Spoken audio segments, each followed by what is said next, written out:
Peace and love, family. Welcome to another powerful discussion with your sister, Dr. Ma'at. Man, I'm sitting up here waiting for our elder scholar, Dr. William Sandy Darity, to get in the building. I hope that all is well with him because this is unlike him not to be here. Like usually when he sets an appointment, he says, I'm going to be there. He's usually here. And so I just reached out to his wife a few times. I reached out to him a few times and I haven't gotten a response. So I hope all is well. I hope that all is well with him tonight. And I see a lot of you in the building. So I felt kind of guilty, right? I was like, I don't want to hit this live button without him, but I saw a lot of people in the building and felt kind of guilty because I said, I know that you're taking time out of your busy schedule to be with me tonight. And I would feel uncomfortable kind of like putting out a broadcast and then not going live. So I said, well, you know what? I'll go live. Hopefully he'll join us. If not, I can reschedule with him another time. But I said I'll just chop it up with my people tonight. Shout out to CJ Young. He's in the building. He said, peace, family. I see our great queen. Almina is in the building. Amina's in the building. Peace and love to you, beloved. I see our brother Kenneth Gardner is in the building. Shout out to you, Kenneth. I see Anthony Holly is in the building. Peace and love to you. I see another queen, another powerful queen is in the building. A beautiful mind. She's in the building. She said, peace and love, everyone. Another powerful queen. The queens are in the building tonight, family. And I love, and I love um when I see the women in the building, and I don't want the fellas to say, "Oh, Dr. Mahad is gender biased." No, no, no, no, no. It's not that. It's just that I remember, and I believe it may have come from the Nation of Islam or the teachings of Malcolm X or the Honorable Elijah Muhammad. They said, when you teach a man, you teach an individual, but when you teach a woman, you teach a nation. And so I always love when the queen mothers are in the building. So peace and love to you, Queen Vanessa. I see Christopher Lyles is in the building. Peace to you, brother. KC. KC is in the building. KC says hi, Dr. Mahad. Peace and love to you. Peace to your brother. Kawaji White, he says, good evening, Dr. Oyama, my favorite historian. Oh, brother, I appreciate your words. I appreciate your words. Yeah. Yeah, Ro, yeah. He said, what's happening, family? Ro said, what's happening, family? Gerald Meeks is in the building. He says, hotep to you, brother. Hotep to you. I see our twins. E5, Baba had it. I always butcher it. I just always say my E5 twins in the building. So E5 twins in the building. Peace and love to you. Cliff, I see you. I see you, family. I see Midori May. She said, thank you, doctor, for another day of knowledge. Thank you, sister, for joining. Let me see. Dejan is in the building. He said, hello, fam. Peace and love to you, brother. Brother Ron L is in the building. So peace and love in Hotep. Casey, my bad. Casey said, I'm a sister. But it's cool, though. Thank you, Casey. I appreciate it. And thank you for correcting me, beloved. And so, look, this is what I'm going to do. I don't know if he's going to join or not. Like I said, I hope it all is well because Dr. Sandy Darity, usually when he says, look, I'll be there, he makes sure he shows up. And I wanted to have a discussion with him about the blueprint for achieving reparations. And I had a few questions, about 4 questions lined up, all right, to ask him because there's a lot of talk in the community, and I'm putting the link, family, so you could cop on in and join the broadcast. But there's a lot of talk in the community, right? We need reparations. We know that. We're owed that, right? And some people confuse demanding with asking. We're not asking for reparations. We're demanding reparations. But you have folks who, we talk it, right? We want reparations, and yeah, we do want reparations. Well, we demand reparations, right? But the question becomes, how do we go about getting it, right? I mean, we can pump our fists in the air all day and say, we need reparations. We're owed reparations. Yes, we are owed reparations. And we can pump our fists in the air and say, other groups have received reparations. Why haven't we? I mean, okay, I get all that. But the question is, well, how do we go about achieving reparations, right? Like if other groups have done that, have we studied the blueprint, right? Have we looked at what they did, how they went about getting it? Have we strategized? Have we organized in any way?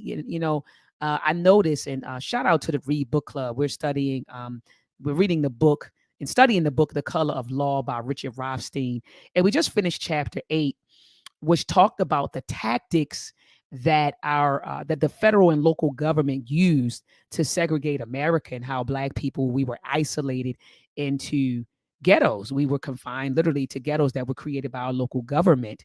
And those tactics include, denial of the FHA and VA loans.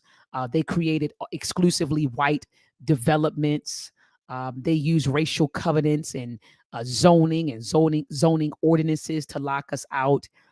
They used the schools, school segregation. So they would like close up. Let's say that there was an African American community sitting here, and they wanted to move this community over here. They would just close down the schools in this African American community and move the schools over here. So then all of the people who had children had to relocate. So they did things like that.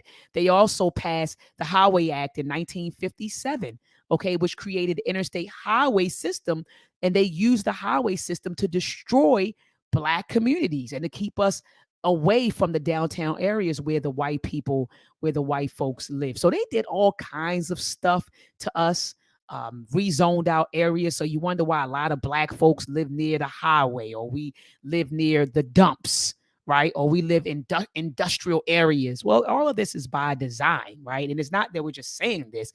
We have the receipts to prove this. And so, anyway, during that discussion on Sunday, we were talking about all of those things. And so, yeah, we know why we should be receiving reparations, or why we're owed reparations. But how do we go about getting it? That's the question. Not just simply pumping out fists in the air and blowing smoke. The rallies are great. I love the rallies. I just participated in a rally in DC. I think rallies are great to raise awareness, to get people motivated and inspired. I think rallies are great for networking. And so we can do all of those sorts of things, right? But we have to then organize, right? And I noticed that white folks, and now it just came back to me why I mentioned the book club on Sunday. When I was reading that chapter, I noticed that white folks do, it's like 4 or 5 things.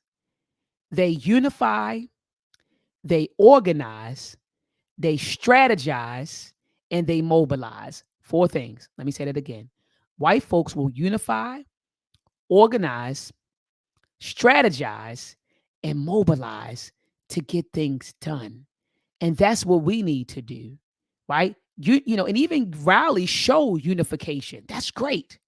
But now, where is the organization? Shout out to Dr. Takai Kilimanjaro, who wrote the book on organization, which talks about that. So it's great to go to these rallies and to feel inspired and motivated and to network and to show unity. But after we unify, now we have to get organized.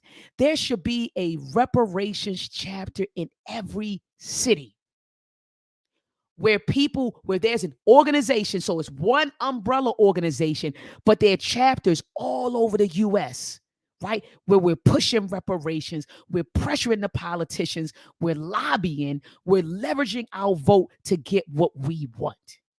That's what we have to do.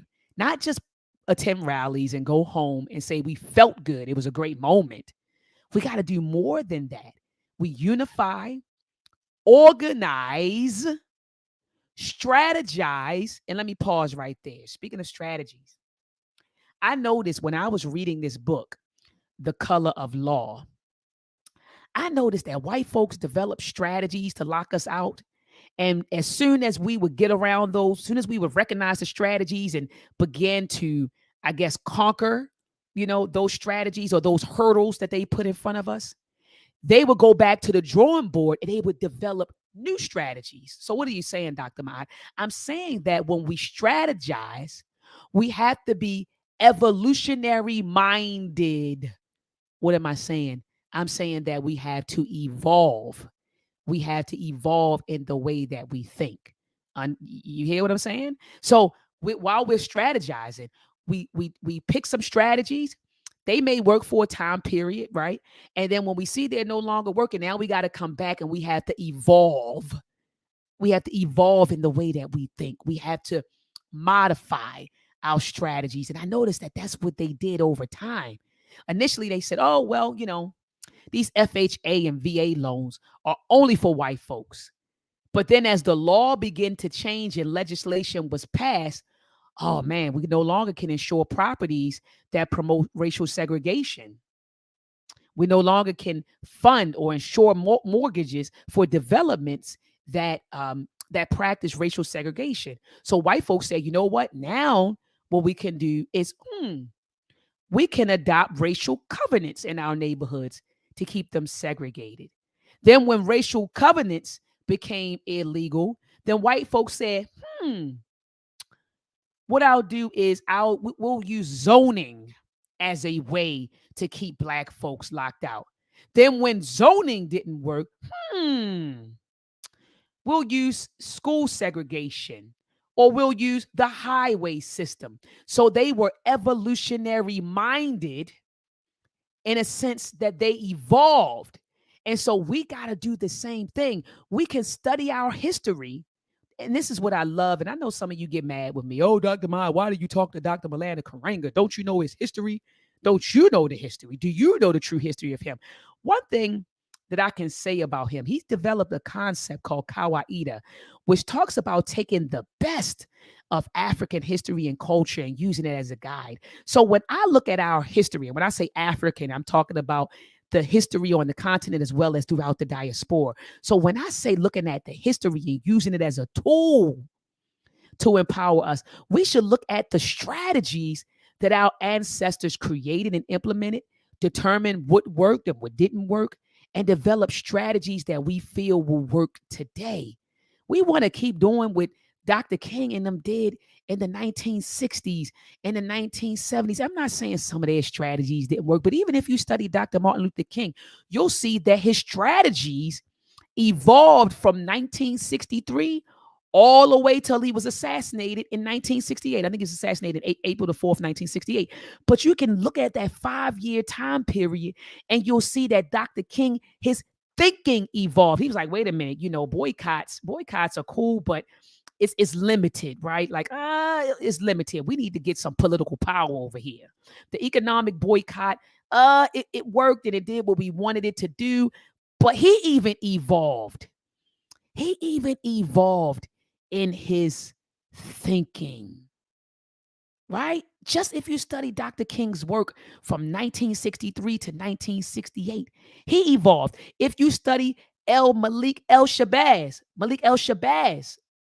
Malcolm X, if you study his work, you'll see that his thinking evolved. I'll say, he's definitely I think he was one of the greatest, ministers in the Nation of Islam. They say he built temples all over the U.S. But his thinking still evolved. And so we had to understand that some of that stuff that worked back then, and we're trying it in 2022, no, we need to strategize and create strategies that will work for today, that will solve our problems for today. I love what Dr. Craig just said in the chat. He said from 63 to 68, Dr. King was a different man. Dr. King was a different man. Dr. King was a different man. I agree. But yeah, we have to make sure that we create and implement strategies for today. So let me tell you all what happened. One day I was on Clubhouse. Some brothers had invited me to chop it up, to talk about the problems that plague the Black community. And we had a Clubhouse discussion. And when I got on the call with these brothers, we talked about the problems that are plaguing the Black community. And I asked them, I said, well, what are your suggestions? What are your proposed solutions? And they said, well, Dr. Ma'at, and they started throwing out these solutions. I said, brother, do you realize the solutions that you are proposing? Our ancestors tried that in the 1800s and it didn't work. And I explained to them why it didn't work. And then I started asking them what were they reading. And I gave the brothers, some books. I recommended some books to the brothers. And I was telling them that's why we have to study history. As Professor James Small always says, history erases the mystery. So we gotta study our history. If we don't study our history, we're bound to keep talking about solutions that didn't work 200 years ago, and it won't work today. So that's why we had to study what went on. And so I'm at a point in my life. I'm at a point in my life where I don't have discussions. I refuse to engage in discussions with people who aren't students of history. Because if you don't know your history, it's no way in hell we can have an intellectual and fruitful conversation about what is happening today and why and what needs to be done. Let me say that again. If you are not a student of history, we cannot engage or have an intellectual and fruitful discussion regarding what is happening today, why it's happening today, and what needs to be done. We just can't do it. So I always, peace be upon his soul. I'm thinking about Dr. Amos Wilson right now in his book Falsification of African Consciousness. And in that book, he drives home the power of history. History is a tool. He said it's not something that just makes us feel good. We feel good when Black history comes and we put our accomplishments in front of the world and say, look, this is what we did. He said history is a tool that should empower us. It should empower us. That's what history is, a tool that can be used to empower us, not just a feel good time, not just a feel good moment. Oh man, we built the pyramids. We built the pyramids. What are we building today? Right? So let's take that history and let's tell our children, look, we were responsible. Our ancestors built those structures. Our ancestors, and this is what I tell my children in the Conscious Ingenuity program. I tell them that our ancestors are the pioneers of STEAM, science, technology, engineering, art. Let's not forget agriculture and mathematics. And so let's take that and use that as fuel to motivate the next generation to build and to produce and to be self-sufficient and self-reliant. Let's use that information. Let's use history as a tool to shape the identity of our children. That's why we use history, right? And so, yeah, that's where I'm at, family. I don't, when people start blabbering about solutions and I'm sitting there thinking, oh, we need to open up a black bank. I'm like, damn, did they read The Color of Money by Mercer Darren? I started scratching my head, man.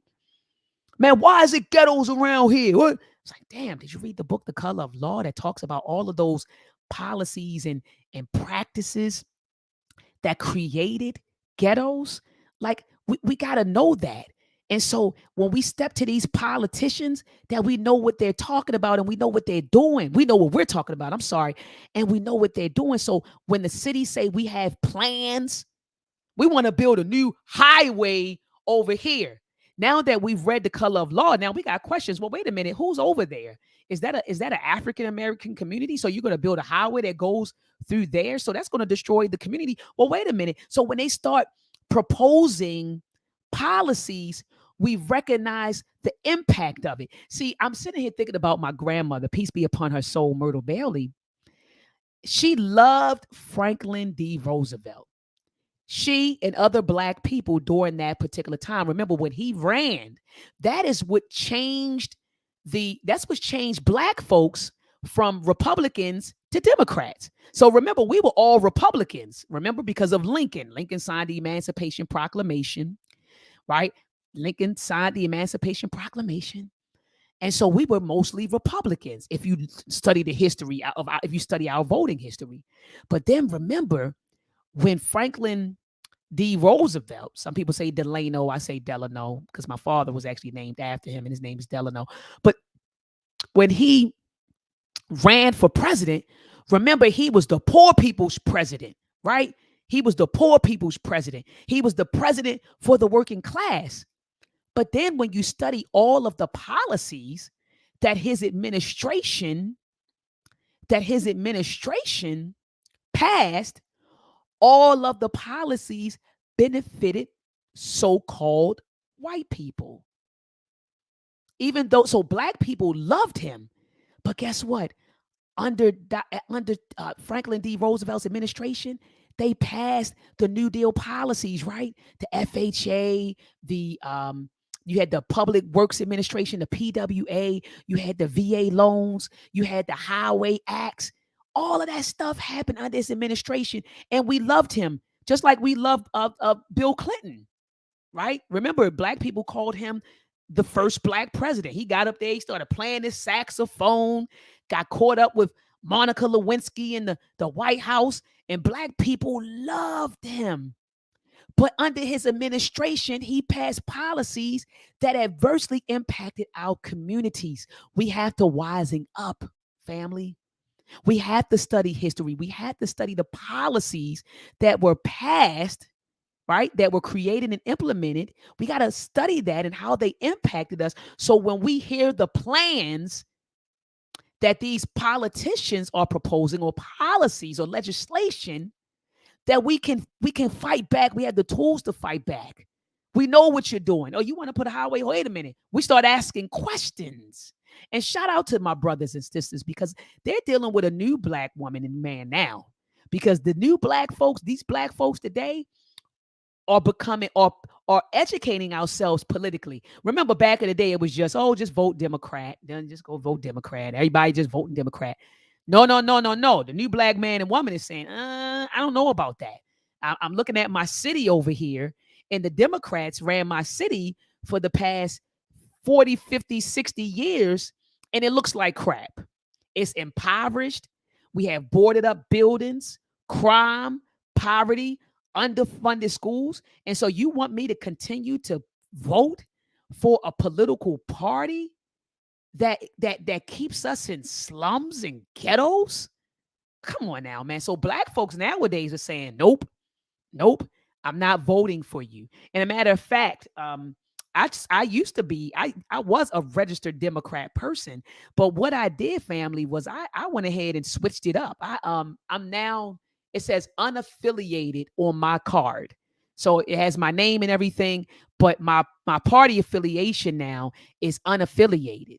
Because I'm not going to continue to commit myself to a party that has been anti-black for so long.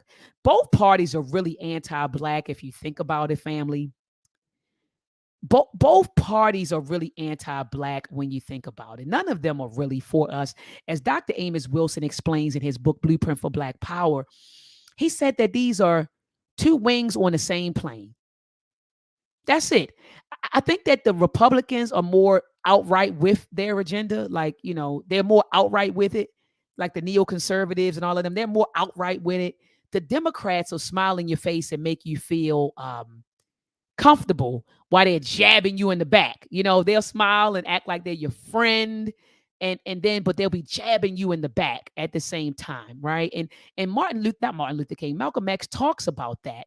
The white liberal, or the Democrat versus the Republican. He talks about that. It's a couple of clips online where he breaks down, that information. And speaking of voting, did you see how black folks were running around on, what's this, last Tuesday? This was last Tuesday during elections. After the elections were over, I was out with some family members on Saturday, and they're sitting at the table. We won the Senate.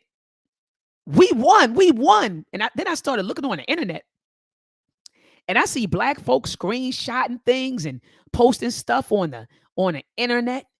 We won the Senate. We won. I said, we won. I said, what are you all talking about? The Democrats run this. We still have the Senate.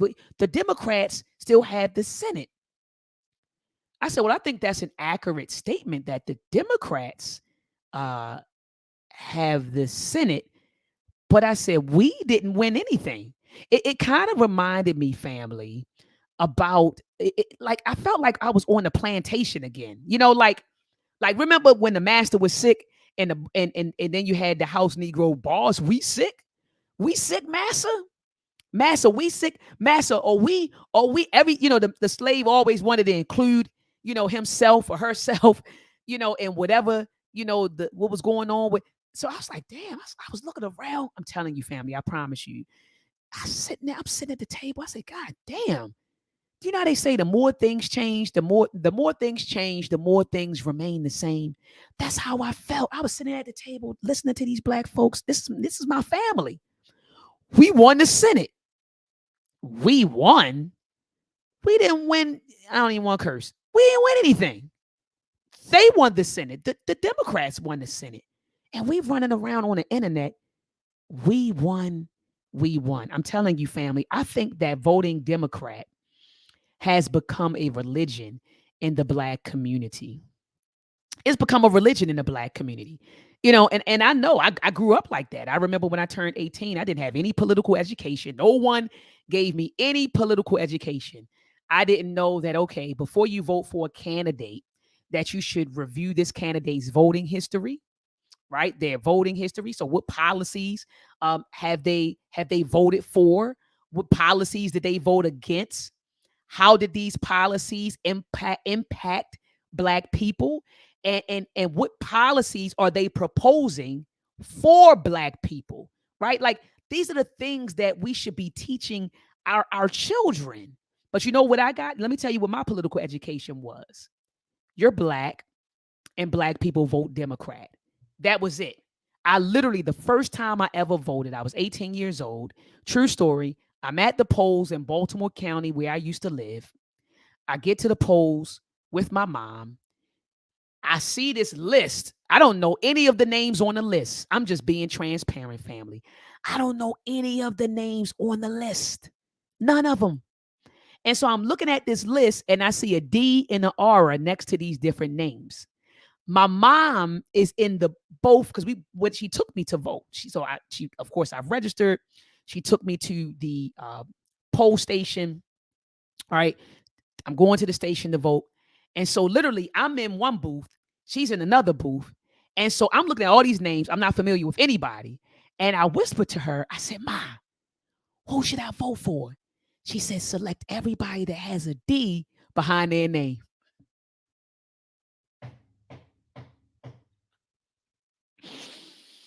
Family, I can't make this up. And shout out to my mom. It's no dissing her. It's just I'm just telling you what my first experience was. I'm looking at these names. Who is this? Who is that? I don't know any of these people. So I looked at her. I said, "Who should I vote for?" And she said, and she said, vote for everyone that has a D uh, next to their name. So I said, okay. And that was the extent of my political education. And so shout out to African centered institutions and brothers and sisters who are at home teaching our children about politics. We gotta teach our babies about economic politics and culture right in the household. And God bless her heart. She didn't know any better, but that's what she told me. And then, I got older and started educating myself more about the Democratic Party and the Dixie Party and what was the Dixie Party, the Democratic Party, the Republicans, and started really looking at the history of these political parties. And then I just decided that I wanted to be unaffiliated. And so that's the status on my card now. And so what I vote for is our interests. Okay. If this isn't a candidate that is going to serve the interests of black people, then you're not going to get my vote. And I know how the baby boomers, I know it's some boomers watching me. I know it's some boomers watching me. And you all are saying, Dr. Maya, she's going in on the boomers. But I know you boomers, you always scare folks into voting. That's the tactic that you boomers. I know, because I got them in my family. If you don't vote, Trump gonna get back in office. You got to choose the lesser of two evils. You got to choose the lesser of two evils. And if you don't vote, they use the scare tactic. Trump going to get right back in office. They did the same thing, remember, with Bush and Gore? Everybody lined up around the corner. They did the same thing with Barack. Remember, you don't vote. You don't vote, we going right back into slavery again. Them baby boomers will scare you. I'm telling you, they have you at the polls fast and hairy. Quick, fast, and hairy. The boomers, you don't vote. And then they either use the fear tactic, or it's the why Dr. Samuel said the boomer bullies. I'm not doing this with you today, Dr. Craig. And shout out to your lovely wife. I know she celebrated a birthday. So, family, help me say happy birthday to Dr. Craig Samuel's wife, Mrs. Samuels, in the chat. Happy birthday to you, Mrs. Samuels. But anyway, why what you call them, the boomer bullies? Yeah, they will. Those boomers, boy, they scare you into voting, or they'll guilt you into it. The guilt is, well, you know, your ancestors died for it. And they'll show you those black and white photos. And then they'll start bringing up, we're happy. Did you see that movie, Mississippi Burning? I'm sorry. They'll start bringing up that stuff. Did you see the movie Mississippi Burning, when the two Jews and the black boy, they went down to Mississippi and lost their lives so that you could vote? They start showing you all those pictures. Look at this black community and such. It was slaughtered. There were massacres behind black people voting. Our ancestors, they died for you to vote. So then you start feeling guilty. And I'm telling you what I know because I experienced it. I experienced the fear tactics. I experienced the fear tactics, and I experienced the guilt tactics. And I got sucked into it. I'm going to keep it 100 with you. I was sucked into it. Right, like, dang on it, right. I do remember Dr. King and them marching, man, and, getting, sprayed with water hoses and dogs being sick on them. So I better get out here and vote. I used to feel like that. And then I wisened up. I said, I'm not going to let the baby boomers continue to control me. I'm not going to do it. I'm not going to let them control me with fear and guilt. Our ancestors died, yes. They died for the right to vote, meaning that we can do it or choose not to do it. Are you all with me? We died for the right to do it. So we can exercise our vote, or we don't have to. You understand? So we died for it's like the privilege. And I can exercise. With privilege, you can exercise it or don't exercise it, right? So it wasn't they died, and so regardless of who the dominant society puts in front of you, you gotta choose it. Come on now. The lesser of two evils. Do you hear yourself? So I have two candidates in front of me that the dominant society has propped up in front of me, and both of them are evil. I just gotta decide which one is lesser evil than the other. Do you hear the logic in that, family? It sounds ridiculous. Why do I have to vote for evil, period? Dr. Amos Wilson, in his book, Blueprint for Black Power, Dr. Amos Wilson said, we need to start our own political party.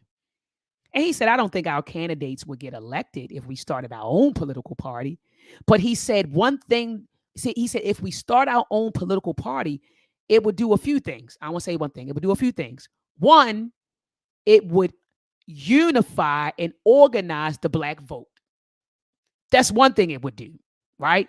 So we had our own political party, and let's say it's 48 million of us, 40 million of us in the United States. And everybody ain't going to come, right? But let's say that 20 or 30 million people,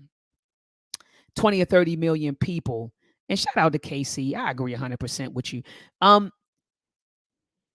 20 million or 30 million black folks say, yeah, I'm with the political party. I'm with the Black National Political Party. That's 30 million votes that we have. And then those people, let's say that everybody put up $2. That's $60 million that we have. We take our money, we take our votes, and we go to these political parties, the Republican and the Democrats, right? And we say, look, man, we go to one of those candidates. Look, man, I have 30 million votes and $60 million and a $60 million check that I could write you.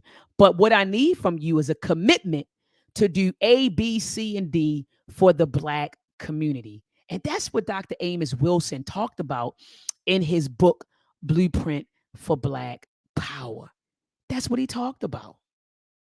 And so that's what a Black National Political Party would allow us to do.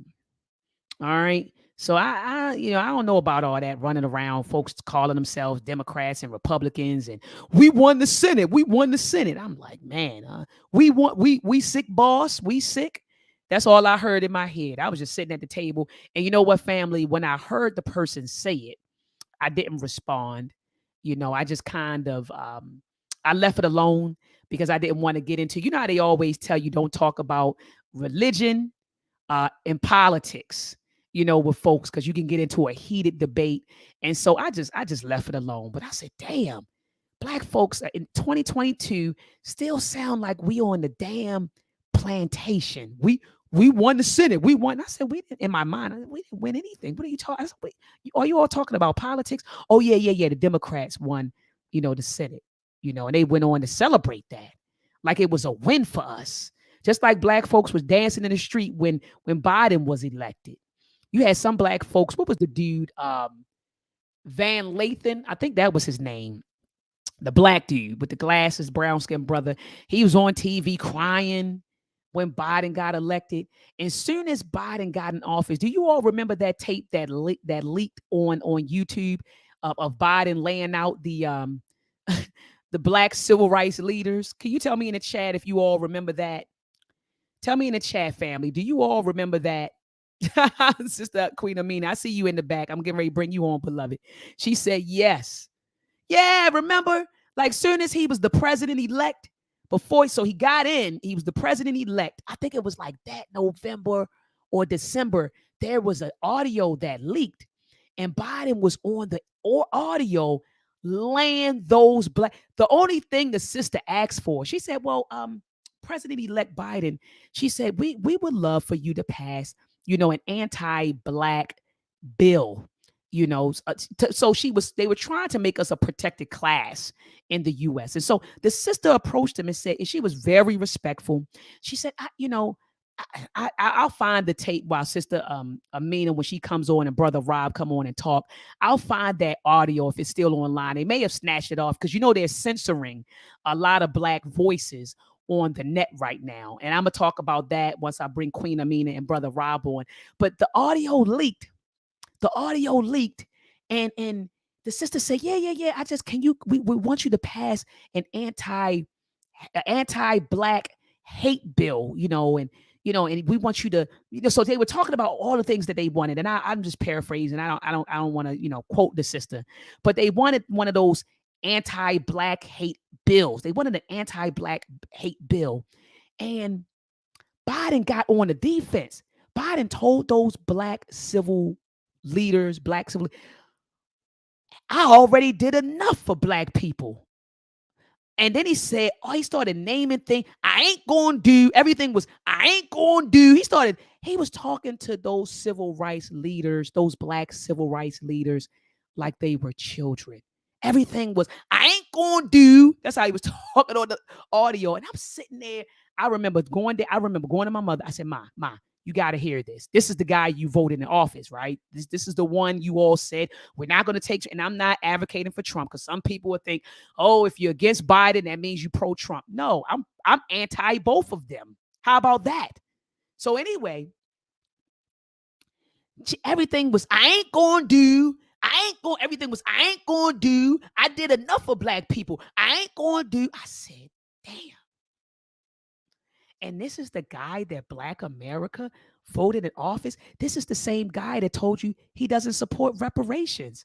Kamala Harris said, I'm not going to do anything. I got the clip. Don't make me pull out the clips. Kamala Harris said, I ain't going to do anything specifically for black people. No. And y'all voted for them anyway? Let me bring Queen Amina and Brother Rob on. Peace and love to you, Queen Amina and Brother Rob. How are you doing? And thank you so much for the broadcast. What's up? What's up? Ain't nothing. Just happy to build with the family. I was supposed to go live with Dr. Derry tonight.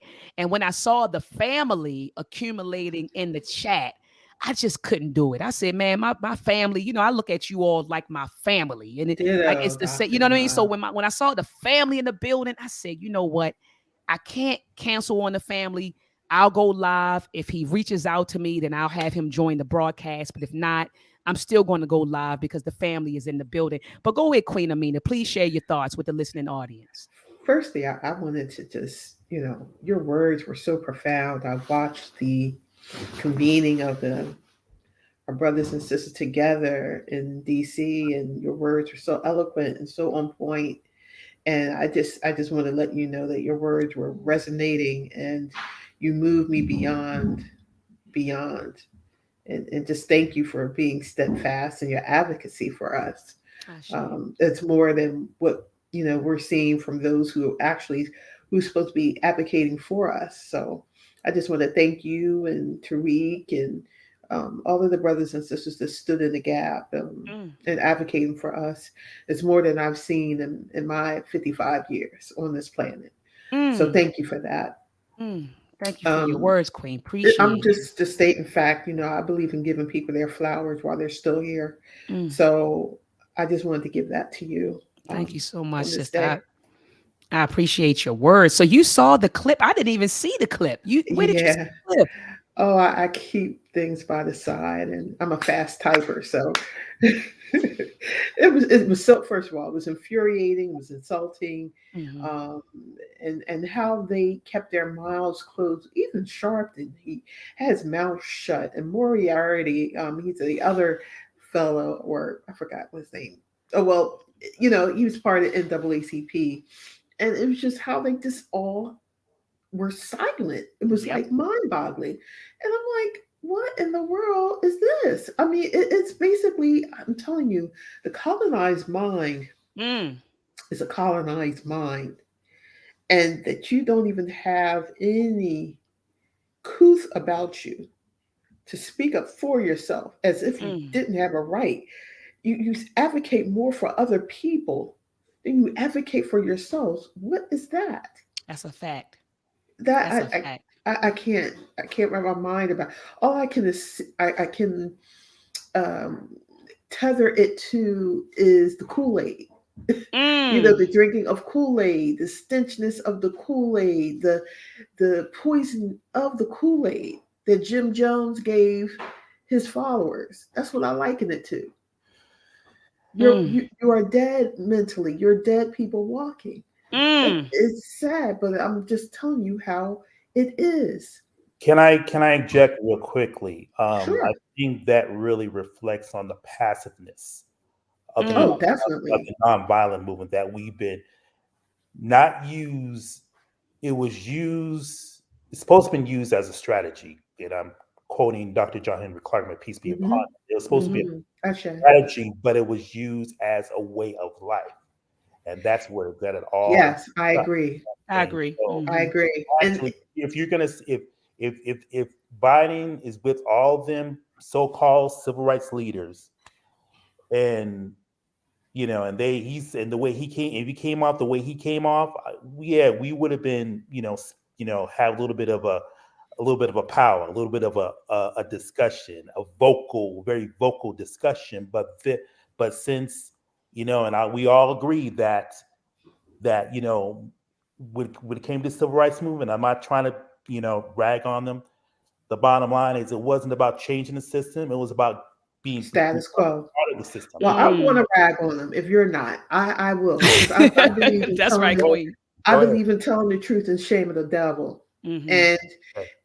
it's like the puppeteers are, mm, you know, are the ones um, who are guiding this. I mean, when you have other people who are founding systems to keep you in line, like the NAACP, like the Urban League, it's like all of the organizations that we've had have not been exclusively run, set up, or run by us. Full, for us, by us, has not been the case. So when you have other people, and you know who these other people are, who are basically the motor behind the organization and funding the organization as well, then you are powerless. You are not in control of your own destiny. That's And true. those people that Biden was talking, Jim Crow Joe, I call him, Hmm. Hmm. these people were not Black leaders. My husband would ask me, "Where are your Black leaders?" I said, "They're all gone." Mm. And I mean that literally. I mean that, psychologically and physically, they are all gone. They are all dead. The people remaining today advocate for themselves. They don't even have enough forethought to advocate for not only their children, but their children's children, Come on. and their children's children, let alone us. So, Dr. Clark also used to say, when the man with the plan dies, the plan doesn't. The people pick up the plan and they continue to move forward with the plan of action. And, we have everything we need to do what we need to do. Right. And why, and I think I like the truth telling that's being done right now.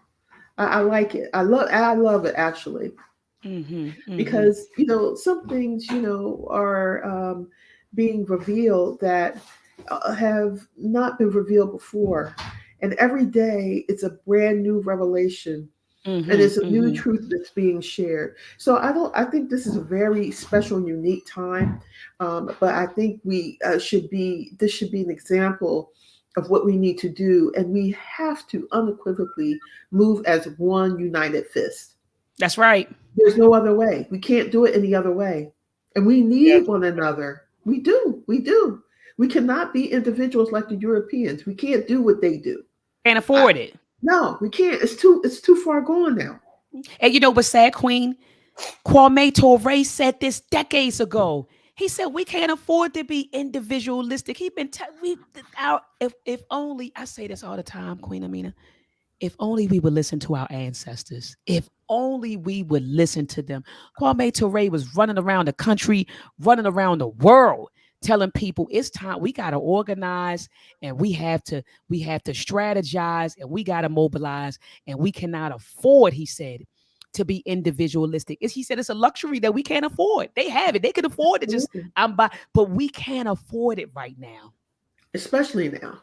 Especially now. Just Mm-hmm. imagine if we had just listened to Dr. Anderson, Dr. Clark Anderson. Just imagine if we said, you know what? We have nothing to lose. Let's do what he said. And oh wow, where we could have been. Where could we have been? There is not, we are the ones, we have ourselves to blame in this. Absolutely. We definitely complicit in this. And Dr. Claude Anderson, I had the pleasure of meeting him twice. Wow. Once when he came to Baltimore, and twice when he was in, like, I want to say it was, something Heights, Capitol Heights, Maryland. And it's a restaurant called the Everlasting Life. But I was there with him. And when I met with him, he's, I don't want to say he's bitter. He's very, very disappointed with black folks. Rightfully so. This man is in his 80s. I think he's pushing 90. Hmm. And he's just like, he's just disgusted. I'll just say that. When I Do talked you to him, blame him no, though? when I talked to him, he said, he was like, I dedicated my life, you know, to going around and teaching and writing books and trying to wake our people up. And he said to me, he looked me dead in my face, as Lena is my witness. That's my grandmother. He said, something's wrong with black folks. You He said know, something is seriously wrong with us. He said, because he said, It I've has been. a lot to do with the tribalism, the Mm, fractureness of us and stuff. And it's not, it is, and even within the conscious community, there's a level of fractureness absolutely.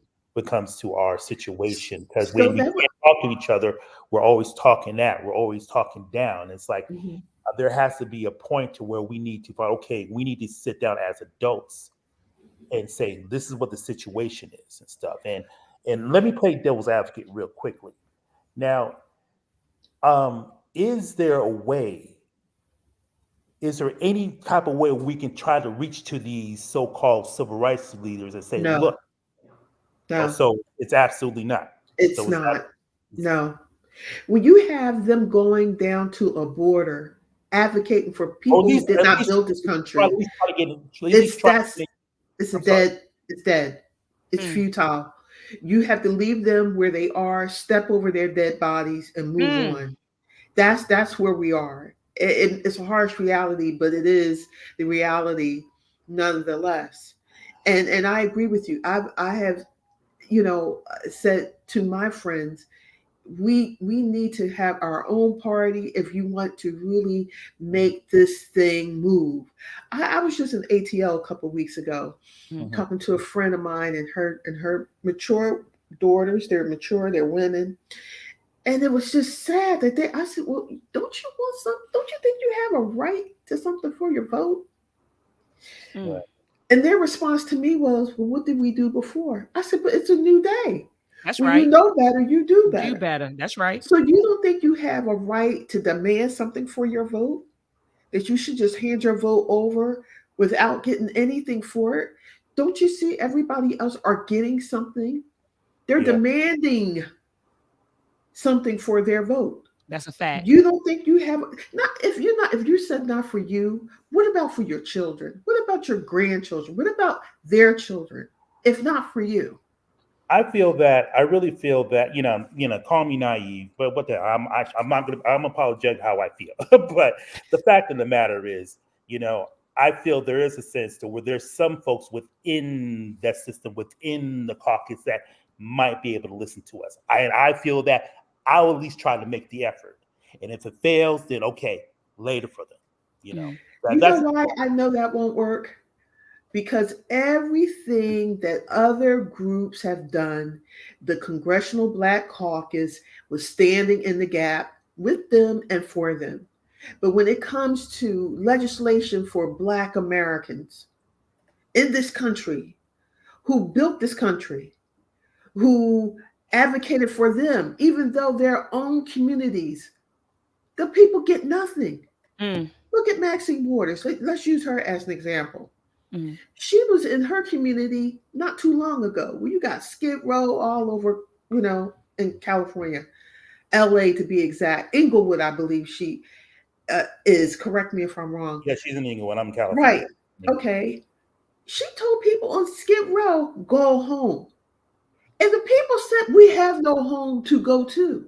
Right. Right. So you got to make that make sense to me. When you can't even see the pain in your own people, yet you can see pain and desperation for other people, that tells me everything I need to know. I Mm. say you're beyond Repair. help. Beyond Oh repair. yeah, you're gone. You're beyond repair. You had a lobotomy done on you, and you are no good not only to me, but you are of no good to yourself. So people like that, we have to step over their dead bodies because they're dead people walking, and we have to go lock and step with those who have the foresight, who are of an evolved mind to say, Mm-hmm. yes, Mm-hmm. this is what I do deserve. This is what my children deserve. This is what my generations ahead of me have a right to. That's what we need to. We can't waste time on people who don't ever want to get it and don't think and who don't think. This is Mm-hmm. a lobotomy committed And they're on bought these and paid for. people. And they're bought and paid for. You know how Yes, corporate. we know that. You know how I know that? They're still here. Right. They're still Mm. here. If they were not, if they were for us, they would not be here alive today. And I'll leave it up to your imagination about who I'm talking about. Mm. Yeah. So it Mm. does have to start with dealing with more of the youth, the younger generation, to Yes, at least yes, instill the seeds of yes. to another direction. Because the older heads, the older generation, the boomers, uh, Gone. they're yeah They're dead. they're They're gone. dead. They're dead psychologically. They're Come dead on. emotionally. They're dead spiritually. Right. And it's you can't do anything with dead wood. Mhm. You have Ooh. you have to burn it up. Ooh. It's Hold only on. good. It's If only you good for kindling. That's it. Oh, hold play up. the play, the- play the sound effects, play the sound effects.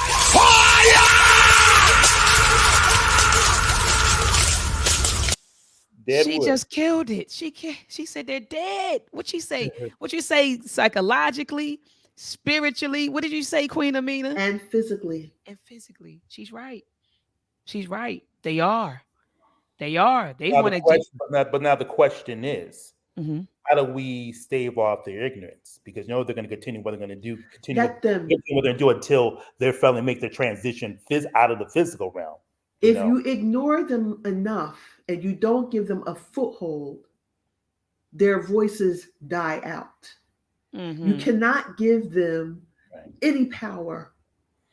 You cannot respond to anything. It's like, who is that talking? I hear wind, but I don't see it. That's how you have to be. You have to be immovable. You are like, there's a scripture my mother always used to say, be in the world, you're in the world, but you're not of this world. You have to wear this world like a loose garment, be able to slip Mm-hmm. in it and to slip Mhm. out of it. Mm-hmm. So we have to be like that. If you even want to use the Asian, how Bruce Lee used to do the Jedi. He used to be able to do what he does, and he's a focus, and he just kept his eye on the prize and didn't let any extraneous noise diffuse the plan he had in mind. And we have to move like that, lock and step. We gotta don't respond to the people who are just crabs in a barrel. That's how we were conditioned to be crabs in a barrel. You have to understand that. Dr. Joy DeGruy always talked about there's poison in the cookies. Mm. How true is that a statement? It is. It's so apropos. It really is. So we don't have time to be messing about with people who want to stay on Master's plantation. We don't have the time to debate with them about nothing. If it was up to me, I would say ADOS, FBA, Friedman, please, for the life and strength of our people, we have to be lock and step. Because divided, a house will never stand. Mm. Never stand. We've allowed too many people to be in our conversations, just like our ancestors did on the continent. Too hospitable to people who are not deserving of the hospitality. Mhm. Our DNA family is still like that on the continent. We have to break that curse. We have to break it, or we will not be able to move forward. Everyone does not deserve our hospitality. They That's a don't. that's a fact. And I love what shout out to brother Michael Williams. He said a lot of our family members, and we love them, but are going to get left behind. You got to And do what you got to he do. said, and Right. look at this. He said, like Harriet did. That's right. You gotta leave some folks, and I just was on Dr. Boyce Watkins' platform with him, and there was a sister like, oh, we gotta save our people. Shout out to that sister, Sister Sakia, that's my girl. And she was talking about just loving black folks and supporting black folks and not leaving black folks behind. And I told her that that was a hard realization that I came to because in my 20s and 30s, I wanted to save everybody. I felt like because I got the knowledge, I want, how you get that when you get You the want to bug, when you share. get the knowledge, you want to share it with everybody Right. and you want to wake everybody up. And you're thinking that, hey, if I just expose them to the knowledge, that it's going to light a fire under them like it did you. Mm-mm. And you realize, man, I was beefing with family members, about Christianity, about pro-blackness. I was called a black extremist. You know, it Yeah, was it me was too. it's ridiculous. You And know the so first. and so Oh, hold on, let me finish my thought real quick, Rob. And sorry. so it was that and so in my 40s, it took me all the way until my late 30s, early 40s to say, "Dag, you can't save everybody." Mm-hmm. And to be honest with you, I don't have time. In my 20s and Sure 30s, I don't. wasted a lot of time trying to save everybody. Right. Yeah. But now in my 40s, I'm like, man, I'm focusing on the youth. Frederick Mm-hmm. Douglass said it's easier to build strong children than Right. to repair broken men. So I'm focusing on the youth. And as both of you said earlier, they drank the Kool-Aid, they ate the poisonous apple. Right. I don't have time to try to heal those folks. I'm going after I'm going after the people from K all the way through the universities. That's my focus. So my focus are my K through 12 students and my university students. And shout out to my Morgan State University students. I got a whole army of black engineers that I am currently developing right now. And most of them are in the community right here in Baltimore Awesome. teaching Awesome. STEM and not teaching STEM in the suburbs. We're in Baltimore City with the Metro baby City. Awesome. teaching in the city, teaching our babies. I won't say STEM, STEAM. That's what we're teaching. I got a young brother who's in his 20s. He's teaching the babies about agriculture. The rest of I got another person, JD Polo. She teaches them. She does healing through music, so it's positive music, and the kids love that. So that's like the art and agricultural piece. And then I have students from Morgan State University who are teaching them the science, the technology, the engineering, and mathematics. And so that is my focus on the babies, building schools. Right now we're looking for a property in Baltimore City. We're going to get, like I said, they have a lot of abandoned buildings in Baltimore City. So we're trying to get like a group of them, like maybe like 3 or 4 houses, and knock down the walls and develop a school, an African-centered STEM academy right here in Baltimore City. So that's my next move. And so I That's can't do the beautiful. old folks. I can't do the older folks. No. I'm focusing on the young people. Yeah. Go ahead, Rob. Go ahead, Rob. I can't do it no Well, more, Rob. we up in our 50s. I'll be 54 next month on the 24th. I say, you So, still a young man. You still I'm got a lot telling of life. You you. still a young man. You still a young man. True Don't that. do that. True You still that. a young man now. that's True still- that. I Yeah, remember when listen. I remember when I was a teenager and someone said they were 30. I said, "Oh." and then look, when I turned about 25, 26, 30 don't look so bad. After all. And then Exactly. after all, the older you get, you start looking at those ages and you say, "Oh, that don't, 70 don't look so bad, pops." I start Yeah. talking to my family members. 70 don't look so old anymore, because I'm tiptoeing up the mountain. And it's all good. Aging is a beautiful thing. Wisdom. With aging, and I can speak for myself. I know this may not be true for everybody, but with aging has come wisdom and understanding. I Definitely. feel like in my 20s and 30s, I had the knowledge. So I was exposed to the knowledge, the books, but it wasn't until my late 30s that I began to actually understand the knowledge Right. that I read. And then your wisdom is just knowledge apply. I'm sorry, wisdom is knowledge and the application of knowledge and understanding. Absolutely. So I feel like I'm in my wisdom years now, right? That's Like beautiful. I'm actually carrying out, and implementing that knowledge and understanding that I've gained over the years. And so aging is a beautiful thing. And I It give really thanks is. because a lot of people aren't making it. No. I have friends who didn't get out of high school. We had to bury them at 14, Wow. 15, 16, 17, buried, and so I give thanks to be in my 40s. It's a Ashe. beautiful thing. Ashe. Beautiful thing. But let me side note, when we were all talking, I got to show y'all something. This is funny. I just want to show y'all. Whenever I think about the baby boomers, this is what I think about. And y'all forgive me. This is just my humor. This is a clip from I'm Gonna Get You Sucker, right? I gotta play it. This is what I think about when I think about the baby boomers. Let me play this clip. And I'm not talking about the black white couple. Just listen to what he talked about. How it went from the black power movement, and then the black power movement died off, and he talks about why it died off. The brothers went down there with guns. Here we go. Hold on.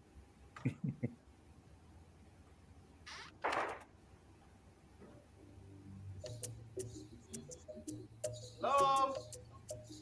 This is how we were in the 70s, Oh 60s, and 70s. yeah. Oh wow. Yes, my brother. Dashiki and all. Wow. Are you Kalinga, leader of the People's Revolutionary Army? CIA? No. I am Kalinga. I need to talk to you. Have a seat. Would you care for something to eat? A bean pie, perhaps? No, I'm not hungry. Something to drink. Please sit down. Herb tea. Soda. Okay, soda's fine. Wow. Beach soda. Oh stop. Did you listen? How? May I help you? Well, first of all,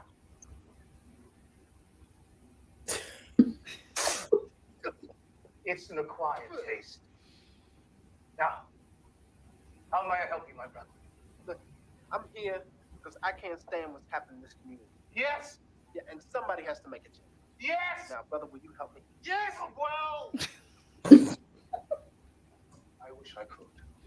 Damn it, man! I heard the People's Revolutionary Army was once 1,000 strong. Now, what happened? They got government jobs. You heard what he said? They got government jobs. Hold on. Wow. That government office building on 25th Street. Yeah? He went down to take over. But they were hiring that day. The brothers walked in with guns. Came out with jobs. The brothers weren't bad anymore. Yes, fighting is something else. Now let me tell you why I thought about the boomers. When I think about that clip from "I'm Gonna Get You, Sucker," he said they were pro-black. They went down there with guns. We gonna take it over. But when the white man offered them something, Hmm. all of that stuff went away. And I'm not Yeah. discounting the know about the COINTELPRO. We can get into Hmm. COINTELPRO, we can get into the incarceration of our black activists and those trumped Hmm. up charges. We can get into the murders. We can Hmm. get into the drugs that begin to plague our community. I'm well aware of that. But the point that I'm making about the boomers is what I noticed about the boomers is that once white folks began to say, hey, you can come live in the suburbs, they abandoned Baltimore. I'm thinking about Baltimore City right now. They left. They were like, we out of Simplicity. here. Yeah. They moved into Woodlawn, which were the suburbs that were right outside of Baltimore City. They moved out there to Woodlawn and Randallstown, or they moved to Towson and moved to Columbia. As soon as white folks said that's okay, you could come out here, they left their communities. When the boomers first got their jobs, they didn't say, well, you know what, we're now, because the boomers were the first, when you think about it, the first educated class, Right. because a lot of our grandparents, I can speak for myself and some people that I know, a lot of our grandparents had like sixth grade education, Right. eighth Right. grade education. I remember my grandmother saying she had to drop out of school to work on, she said, the tobacco. We don't say tobacco. She would say the tobacco farms. Right. That's where they had to work. So a lot of our grandparents, they didn't finish high school. So they made Right. sure that their children, the boomers, they made sure that they went to school. You got to finish high school at least. And Right. so a lot of those boomers, they finished high school, but then a lot of them went on to go to college. You Yes. know, they were the first generation that in mass numbers Right. received like college degrees. And Correct. so able to get good jobs. And so once, they got their jobs, they got their education, they could live by white folks, all of that afro wearing and all that stuff, that went out the door. They Completely. began to assimilate. You know what I mean? Yes. They began to Yes. assimilate heavy once the white folks said you can work for us, right? You can work for us. You can live out here in the suburbs. They abandoned Baltimore City and went out to the county. And I remember my father, he had a conversation with me. We had a conversation a while ago. He said to me, he said, well, you all should move into the city and fight gentrification. I said, hell, y'all the ones who started it. It wouldn't have been Exactly. if y'all if you didn't build your communities and fortify your communities, it wouldn't be anything to gentrify. So you want us Exactly. to come in and clean up your mess. I'm not going in there to clean up your mess. You should have never left the city in the first place. And that is what integration did. Yes, it did. Integration stymied our inherent progress. Yes, it did.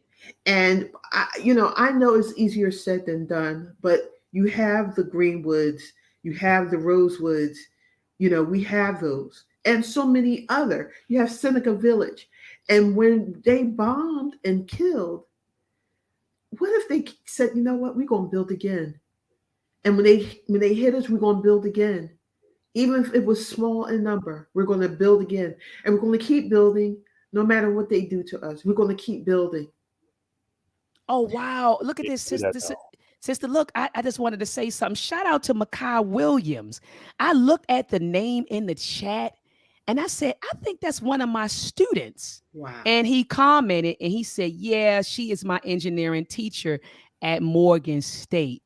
Beautiful. This is what I love when the What's up? young folks, this is a young, strong warrior who is in my class. He's currently taking me for a Because circuits he class has a right now. young, strong teacher, Yeah. Ashe, instructor, Ashe. professor.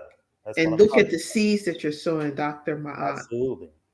Ashe. And he said, I'm looking at his comments. He said, she definitely opened my mind to a lot of pro blackness and how to use my engineering to one day actually help make a black community. See, Ashe. That's see, what it's all about. see. Oh, And come that's on, what Makai. I'm talking about. Makai, don't have me in tears on. You know, I'm a big baby. Everybody say I have a hard exterior. I'm a huge baby. So I get very sentimental, But that's especially, what I'm talking That's about. you know. That that's the right reason. there. That's the reason of all the shows on social media or whatever. you're the one that I go to because you are building. You're not just talking. You're not just debating, arguing, and doing these things for likes, but you are absolutely making a difference. Yeah, That's and And true. and and I'm not sure if you know of Bijou Noir. She's another awesome sister, Haitian sister, Hmm. and we both grew up in Philadelphia. And she also had, I mean, her shows were just amazing, and that they had, continental Africans and Black Americans and anybody from any walks of life who were interested in the unification of Black diasporans and continental Africans, and how we can come together and do away with this tribalism. Because at the Absolutely. end of the day, if we don't join hands, lock and step, and bridge, and be the ultimate interlocking bridge for one another, we don't really have anything left, and all we have is one another. And Absolutely. we used to try. We have these real heart to heart discussions and dispelling the ignorance and that is sown on the continent and sown throughout the diaspora. And just explaining some things that maybe they didn't understand, and they're explaining things that we didn't quite understand, and Right. not hooked up on, oh, you called me African booty scratcher. And like, we all got called African booty scratcher, not just you Yeah. guys. That was like a term of endearment. People would rag on one another. And it's a form of initiation. But they took it to heart. And because the Oyimbos didn't, or Mzungus didn't call them that, they thought, oh, well, they treated us better than you did. Like, you clearly, you don't understand the enemy that's before you. That's Right? right. right, That therein lies the trap. And that's what we try to just, just to or make them cognizant of that. So Sister Bijou Noir, she also has an awesome um um Send me her information. yeah, Please send me that sister's information. she has her YouTube channel. Actually, she's the one who turned me on to you, Dr. Maat. um Wow. yeah, she did. She did. Please send me that sister's information. I will do that. can you put it in the comments? Yeah, if you could put it in the comments. Yes, Yeah. please do. And that's her channel was Bijou Noir on YouTube. And that's all you got to do. Type Bijou Noir. And you could go back and look at all of her playlist of all of the videos that she's done over the past, what, maybe 2 years. And this is a Haitian sister. It's a Haitian sister, Okay. brought to United States when she was very young, and was raised here. And she's just an amazing sister who has a love for our people. And even, we talk about the DNA matches, and it was just amazing. She's just an amazing sister. So Yeah, um, thank you for putting me on with her. I need to well, when she I get on put the me channel. on to you, so I feel like I got to give respect where respect is due. Absolutely. So what I want to do is reach out to her. Well, first I want to check out her videos, Yeah, I think that and would then be. reach out. Yeah, then reach out to that sister and bring her on. And so we have the young warrior. I asked him in the chat. Makai, Makai, come on, man. Come on and get on this panel real quick. So this is one of my students, and that's why I said Wow. he's a young, strong warrior, raised by From his Black mom, God. raised by, always talks about his mom. Oh, Very love it. respectful young man. You Love know, it. he always talk about, got to take care of moms, and he's very close with her, and just a very respectful brother. And you know what I love about him also, his honesty. Mm, If I wear, like, so sometimes I come in there and the other day I had on a Dr. Francis Cress Welsing hoodie, and he mm, asked, he said, who's that? wow. Who's that on your hoodie, Dr. Bailey? And I said, well, they call me Dr. Bailey, of course, in school. So Right. Dr. Ma'at, but people know it's Dr. Bailey, right? And, Right. he knows it's Ma'at and Bailey. But anyway, Right. he said, who is that on your hoodie? And I said, you don't know who this is? And he said, no. I said, it's Dr. Francis Cress Welsing. I had on some tennis shoes that had Marcus Garvey's picture on it. And Wow. he said, what's that on your shoe? I said, it's Marcus Garvey. You didn't know that? He's no. You don't know about the RBG? No. I said, brother, I just want to feed you. Yeah, you I said, dropping them gems. yeah, I said, I want to feed you, brother, and he's ready to learn. He's willing to learn and he's That's what ready you to learn. need. That's what you Yeah. need. And see, because we don't even have our elders who are willing to learn and be progressive in their thinking, then you gotta leave them alone. He's primed for picking. He's Yes. ready. He's ready. And that's Yes. what we need. We need our young who wants to take us to the elevated level Come on. right Come now, on. realistically. And we need you, brother. So thank you. And thank you for your curiosity. Yes. Thank you for your curiosity. No Yes. problem. No problem. So you Yeah. got anything to say, Mr. Mackay, Mr. Williams? Nah, I'm just I know like last class you was literally talking about how nobody joined your show. And that just so happened that I was looking, I said, oh, that's Dr. Bailey. I said, oh, she live too, so I'm gonna join. I didn't think I was gonna get on the big screen though. Look, hey, Rob, he can't. I laid out my class. I said, you all are being real trifling. I told you about my podcast. I said, and only 1 out of 20 something of you have hopped on. So I laid the class out. I said, you all have, not just, I mean, and when I talk to them, they know I'm joking. It's Right. just me coming in there, just messing. Right. I talk to them like they are my children. You know what I mean? Right. They are your Right. And kids. so, Exactly. yeah, they are my children. And so I talk to them like that. I said, you all just trifling. You haven't been on my podcast. So you saw the alert, Mr. Williams. They said, I'm going to come on in. Beautiful. Yeah. All right, Yeah. good. They're gonna come on a lot more and more. Trust me. Abs- They know what's up. But Yeah, because you will learn stuff.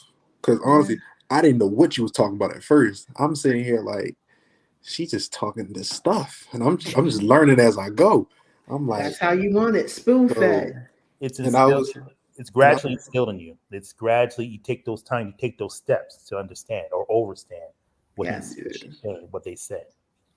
Well, what have you learned so far from Dr. Bailey? well, her big thing is on ownership and Mm, being able to own your blackness and being able to control a space where your blackness is okay to be black. yes. So when it comes to communities, her big thing is there's no such thing as a black community because we Exactly. can't self-sustain ourselves where the money keeps flowing in and out of our own communities without needing for white people or Asian people to really fund our own community. Because a lot of us, we're not really inclusive.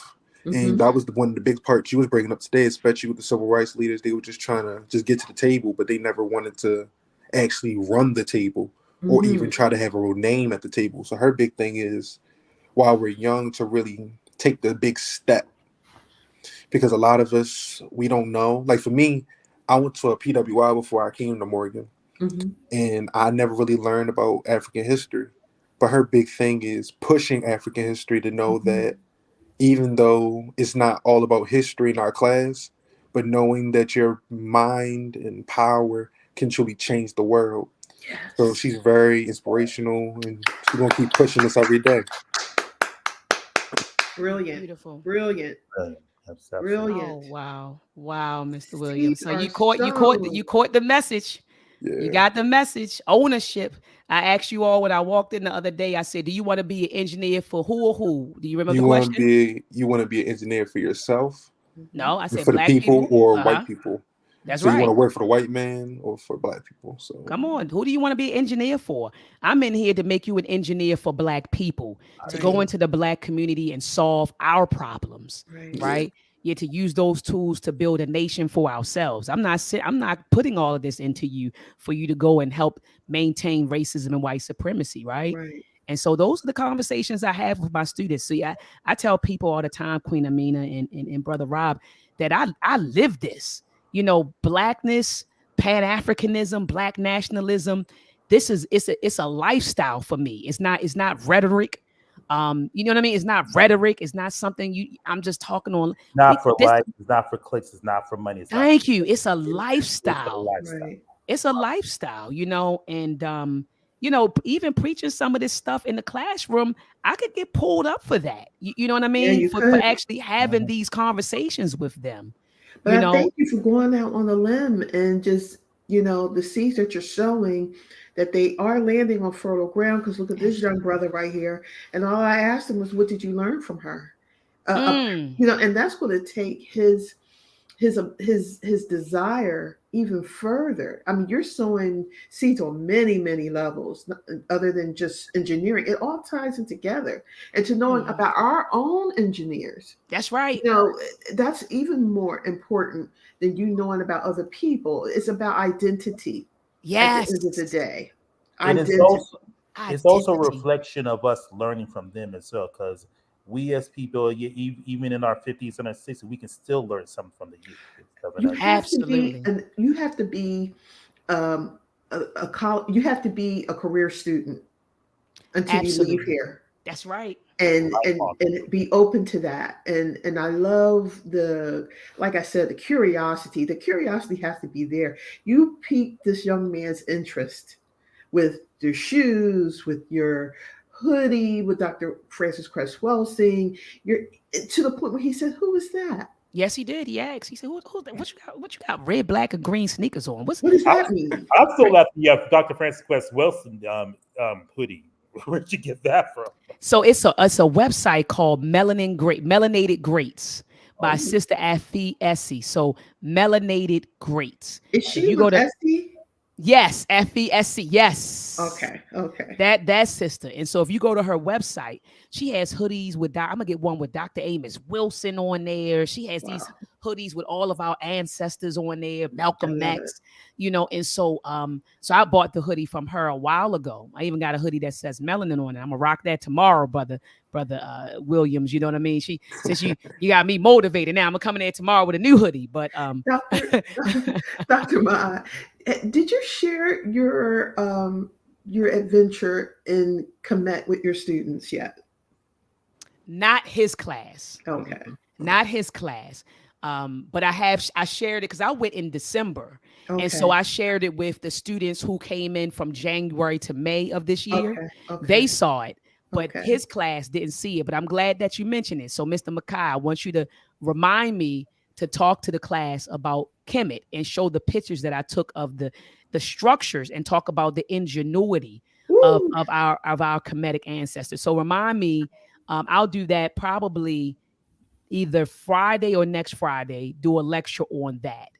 Because Okay. We're not gonna I be at school, Doc. We got When? a Thanksgiving next week. holiday, Turkey Day. Oh yeah. So the I would have to not to have to westernized, so I had to the do it this Friday. westernized, Yeah. the Okay. westernized Oh, colonized days of feasting. got you. The westernized colonized day of feasting. Okay. Yeah, All right. So we not because so I, I'll like do it you, Friday. Dr. Ma, I went in July. Beautiful. And young man, if you could go on this tour, Know Thyself tours with uh, Ashra and Mirawa Kwesi, your life will be forever changed. Oh yeah. Oh yeah. Forever Absolutely. changed. And I'm 55. And my quest to go to Kemet was, thwarted. But I tell you, everything happens in its appointed time. And it's like it connected all the dots, you know. And I hope one day soon, um, the um, the Quasis are the last remnant for me, because Mm-hmm. Mm-hmm. I never knew about Dr. Ben Johakinen. I wanted to go with Dr. Renoko Rashidi, and then he untimely passed away last year, that a couple months ago, last summer. And so everybody was leaving, everyone that I wanted to know this truth about and from our own historians. Dr. Clark had passed away. Um, Dr. Sheikh Joe P died in a plane crash. Mm. So all of the greats were leaving here. So Ashra and Mirawa Kwesi was my last chance. And I'm so happy and I'm so glad that you, Dr. Ma'at, had the opportunity. And young brother, I hope that you also are blessed enough to go on this. Your life will be forever changed. And what you'll also find out is that the people who, the colonizers and the terrorists, as I call them, Mm. they picked all of the history without changing one thing. They picked it up and took it and ran with Mm-hmm. it. They weren't even smart enough to even tweak it a little bit. Like the colors are red, white, and blue came off of the temples in That's Kemet. right. And you're like, they weren't even smart enough to even change it a bit to make it. Don't be so obvious. They were that stupid. That stupid. Everything, all the leaflets are in the museums of Europeans, Mm. not their history, our history. Our history. So now that Ethiopia and Tigray, they're mending their ways out of that fight being instigated by other people who shall be nameless. They also do the Quasies also do the tour to Ethiopia. I want to go there. I Me too. I was need to supposed go. to go after Ghana. I want to see all of the 12 ancient churches, like Lalabella, Lalabella. So I hope, young man, that you, because you'll be forever changed. You'll be forever changed as a human being. Doctor Baba Ash Kwesi said, your life will never be the same. We were there. It was 127 of us. And he said, you fled the plantation. Mm. He said, you weren't supposed to make it out, but you made it out. And this is not by happenstance. Those, I tell you, it's like you will be forever changed. Just trust me when I tell you. So if you get the opportunity to go and look out look out for Know Thyself tours by Ashra and Mirawa Kwesi, Kwesi. If you go back in Dr. Ma'at's playlist, you'll see the interview with Baba Ashra Kwesi. And you go look for his YouTube videos, and you will see some of the tours that he's showing the Ankh, and that the Ankh is the cervix of where the fetus lies. Oh man, to blow your mind forever. Oh yeah. And young warrior, before we let you go, I want to say this. I want you to share with the audience the engineering concentration that I'm getting ready to propose to the school that we're getting ready to get started. Do you remember what it was, Mr. Williams? Yeah. So at Morgan, we have tracks, and you can determine whatever track you want to go into: cybersecurity, computer engineering, or electrical engineering. But as we already talked about with Dr. Bailey, her big thing is on ownership and business. Yes. So she's proposing to the School of Engineering a new track where there will be a business side of engineering to try to help us young engineers get LLCs, teach us about business and how do we control it, and then help us to be able to make our own design and use that as our senior project. So once we get out and we keep going into our master's or even just after our bachelor's degree, to actually make an invention that will work for Black people. That's what I'm talking about. Queen, that's what I'm gonna propose. And so I'll be pitching that this winter. So I'll be putting everything together. I got to write an official proposal to the School of Engineering, and namely my department, the Electrical and Computer Engineering department. That's and what so I'll be working on that, and I'll keep everyone posted on that. So I'm doing that. Could I say one last thing? Yes, you ma'am. know, Gaddafi, Muammar Gaddafi, he told his young people, go to the West for your education. But you bring that education that you learned back home. That's right. And don't leave it between the legs of white women. Mm. That's what he told his young people. That deserves another voice thing. Oh yeah, let me. You said another. That's another one. Hold on. Let me give her this one.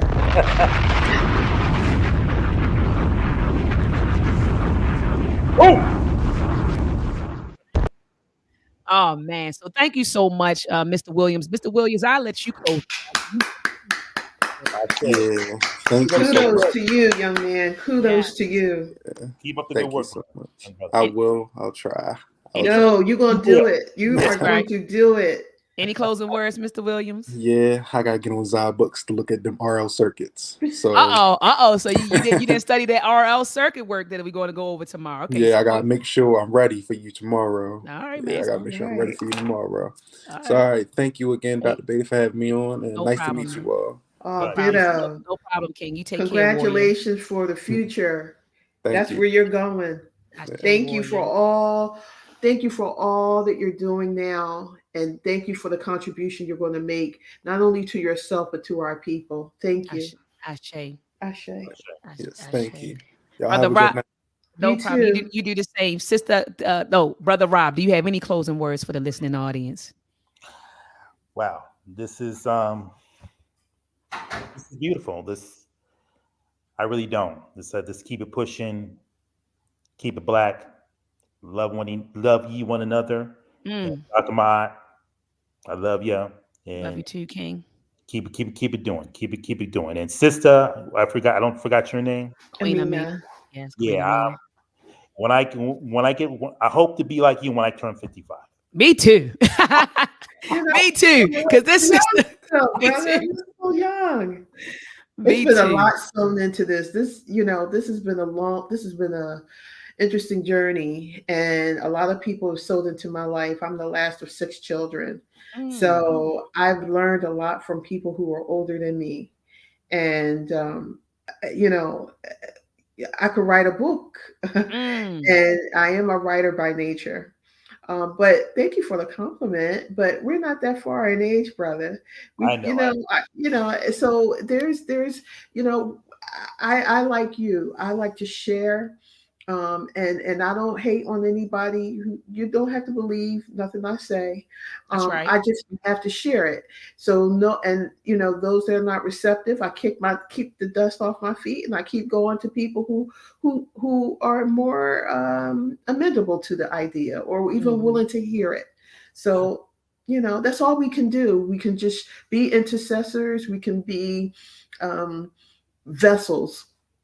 That's even more proper word, vessels. We can be Yes. vessels, and that's all we can do. And no one can't say they were never told. right. That's right. That's right. Absolutely. I I say. would like to say something real quickly in terms of what we need to do. In terms of speaking to me and stuff. It's always I know coming into this pathway of consciousness. I'm just like Dr. Lily Fuller says when people ask how you doing, he says I'm still learning. Hmm. Mm, So from this standpoint, I am still learning. And there are times where I feel like that I'm in between. If you know the Matrix, the third movie, when Neo was in between both worlds, you're in between the human world and the mechanical world. Well, for mm. me, sometimes I feel like I'm in between that world where it's still like the mainstream, whatever, and then I'm between the world being pro-black and stuff. And sometimes it's a struggle to try to balance both of them, So um, it's a situation where we're always going to continue to learn until we even when we're in back into the spiritual realm, we're always still going to learn Oh, definitely. with people like yourself. They're going to be people on the chat. They're going to be people like Dr. Mott. As long as that we have you guys, we're always going to continue to learn and stuff. And I hope it's a situation that you know, we just keep learning, learning and understanding, and do with love and do with compassion. That's all I can I Absolutely. say. I say. say. Beautiful. Queen Amina. What are your closing words, Queen? I just, I, I just want to thank you. I just want to thank you. You're just. I wish I had more professors like you. Mm, And I think I'd be even. Whew, I shudder to think who I could have really been if I mm, had professors like you in my life. mm, Unfortunately, I did not. But again, I'm still learning, like Neely Fuller always said, and I am mm. happily forever a student, Yes. Yeah. and I never Yeah. claim to know it all, That's and right. no one has a monopoly on knowledge. And I, Come on.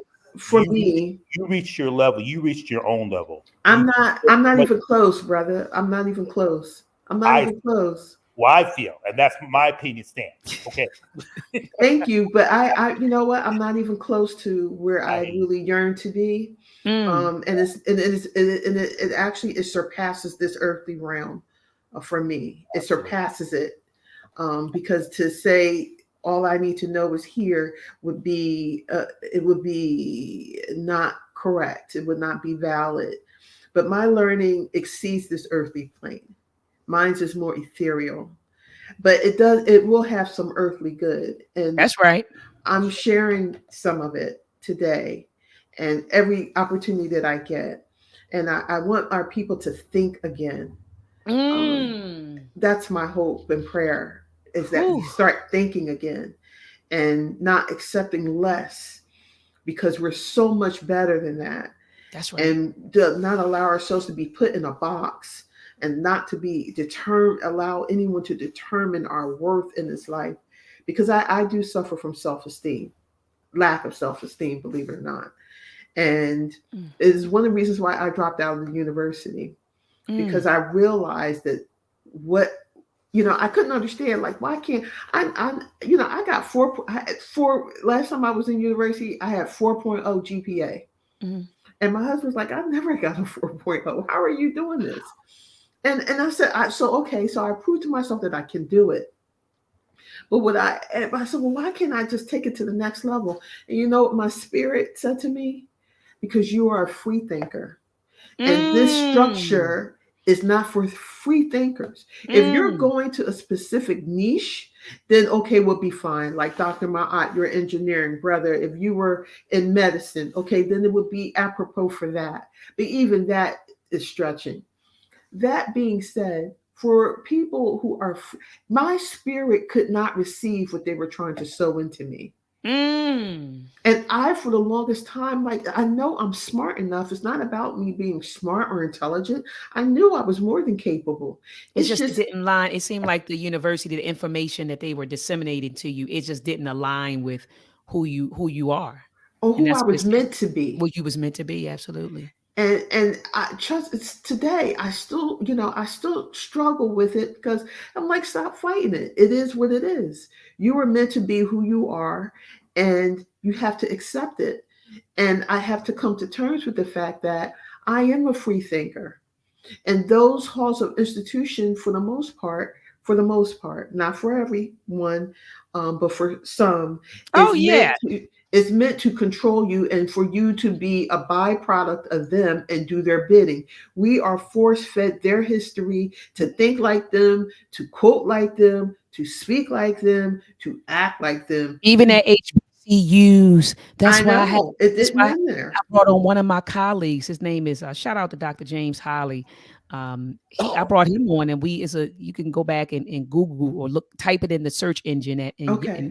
YouTube. But it's Dr. James Holly and Dr. Ma'at. We talked about the need to reform the HBCU curriculum because Yeah. the HBCU curriculum just teaches you how to be well-behaved trained Negroes for white folks. I mean Yeah. that's we're It is there, what it so is. we're there, so we know what it is. And Yes. then at HBCUs, you would think that you can go in there and be unapologetically black, but Not the so. reality is that you just can't.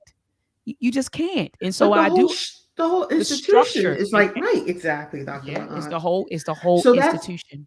It's so just, basically that's my, I'm sorry, brother. What you say? I'm just saying, so it's just basically prepping.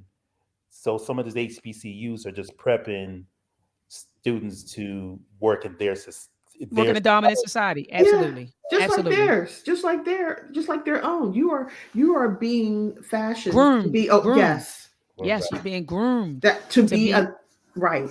Yeah, yes, facts. I mean, that's Yeah. that's what it is. And so, I mean, it's even to the point where I remember one of my students. This was in like maybe fall of 2018, spring of 2019.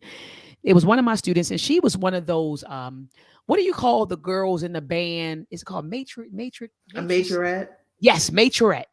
And she had. I mean, she had I mean, beautiful afro, like out to here, one of those Wow. big afros. And she invited me to one of the band performances. And so I went to, Morgan does a band show every year. And so she said, Doc, are you going to come? And my students, like I said, they're like my baby. So when they see me, like I go and I show up at the pep rallies for them.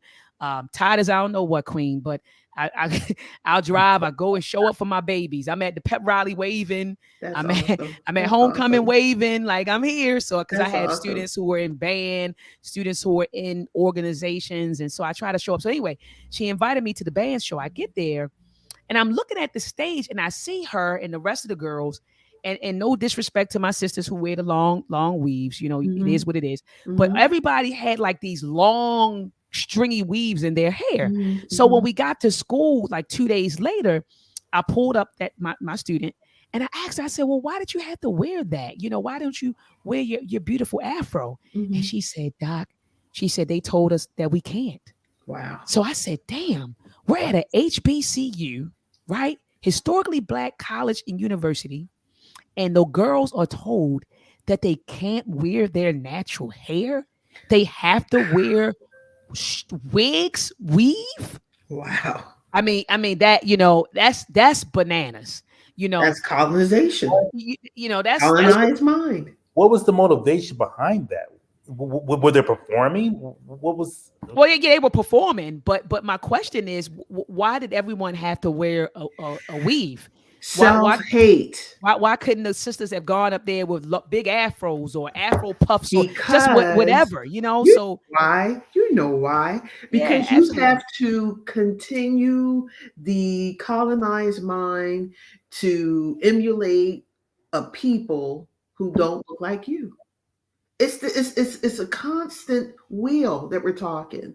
And Absolutely. that's what that's a free thinker. I'm surprised you survived what you survived, Dr. Maat, I left for because 4 years. you are I you look, I left for 4 years and then went back. I was like, I got to go back and get my but there was people. a method. There's a method. Look what you're sowing into the young people. So there's a calling on your life for this. Mm. So please, I mean, I'm happy that you're there. I'm elated that you're here. One of your students is just an embodiment of your purpose. He's showed you this is your purpose. This is your calling, Dr. Maat. I say Um, Mine is in it. Art. We have different callings for us that's in right. varied ways, and we That's have to right. be fine with that. I'm coming That's to terms with mine, right? that's right. But I also realize that I am a thinker. I'm a free thinker, and I Hmm. am free. This is the only freedom I really have, to be honest.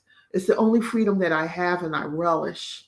And I try to share with my children, as unreceptive as they appear to be. I But know the feeling. right? But all you can do is sow the seed. As my parents sowed with me and my, siblings. All you can do is, take hope that the seed takes root and grows. You know, I know I'm sowing it into great ground, fertile ground, Hmm. prime for picking ground. I know that Hmm. because Hmm. I was their first teacher, so I already know. I know what I have. I know the potential they have. I know the greatness in them that they don't even know themselves. You know that when you have a child growing in your body and you taking the time to sow into them, to teach them, you are your children's first teachers. I'm a Ashe. firm believer in that. Ashe. Um, as my parents were for me and my siblings. So I already know what I know, what I know. But in terms of my learning, I tried to share that with them. But then I had to realize this is my passion. This is for me, which for me may not be for them. And I can't overwhelm because I would have my kids watching lectures from Dr. Clark, Dr. Sheikh Dio Joe for like 2 hours. And my husband's like, oh, come on, this is just too much, according to the kids. And my kids are like, okay, mom, I think I had enough. But I said, I'm trying to teach you, which I know you would never receive in your classroom and potentially not even your college classroom. You may not even get it. That's true. I can assure you, you won't. I had to school one of my professors because she thought only matrilineal societies exist within indigenous people of North America. And then No. I had to show her, no, we were African matrilineal societies. And she changed the Absolutely. curriculum and added my resource. Beautiful. So I said, you have a PhD and you didn't know that they were African matrilineal? Well, they're not taught to know or even seek out anything beside everyone else but not African. That's a fact.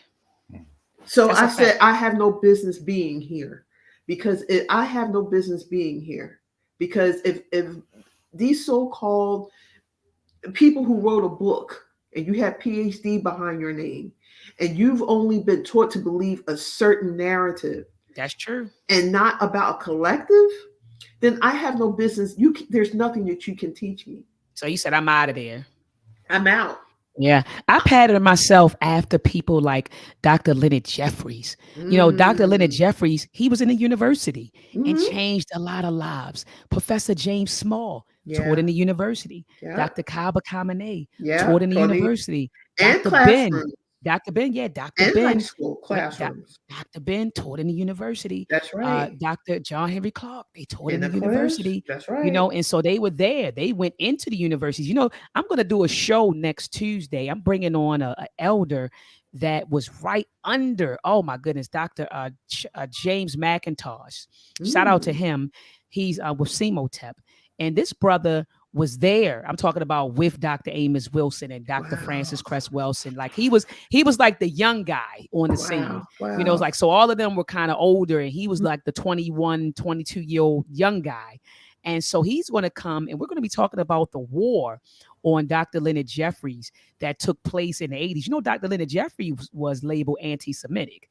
If you do Really? a quick Google search, they had newspaper articles out on Dr. Leonard Jeffries. They labeled him anti-Semitic. They I think they did get him fired from City College in New York. I think they did get him fired. But you all can check that out online. But we're Wow. going to definitely talk about that next Tuesday. So anyway, I want to thank Brother Rob and Queen Amina. You all were my co-host tonight and held I me love down. it. And so I I appreciate hope Doctor Macintosh. I hope that uh, Professor was okay. I hope he's okay. I hope all is well, and everything's all right, and that nothing happened to him. Um, so I thank him for the opportunity to speak with you all, and just thank you, Hey, Dr. no, thank Mahat, for you. all that you do, and all that you stand for, and for your love for us, and we love you all the more. And I Thank love you. you all. I love you all, and I appreciate you, Queen Amina and Brother Rob, for coming on here and being my co-host tonight. I always say Ubuntu, Ubuntu, Ubuntu. I am because we are. I am Yes, nothing but a Ashe, mere reflection of my family and my community. I am because we are. And so, Ashe. family, I thank you all for tuning in. I see a lot of your comments in the chat. I read each and every one of them, even though I may not have put them on the screen. I read each and every one of them. And I concur with all that was said in the chat. And so I will be live on Thursday. I have Dr. Alicia Watkins coming on to talk about poverty and generational trauma. And so we're going to Mhm. unpack that for 1 hour this Thursday at 7 p.m. Eastern Standard Time. So, family, make sure that you join me then. We'll If I be don't there. on Thursday, make sure that I see you on Sunday for the Read Book Club. We're going to be talking about state sanctioned violence Wow. against the Black community this Sunday. So if you don't catch me on Thursday at 7 p.m. Eastern Standard Time, be sure, family, to check me out on Sunday at 7 p.m. Eastern Standard Time. Have a Black-tastic week. Peace and Black power.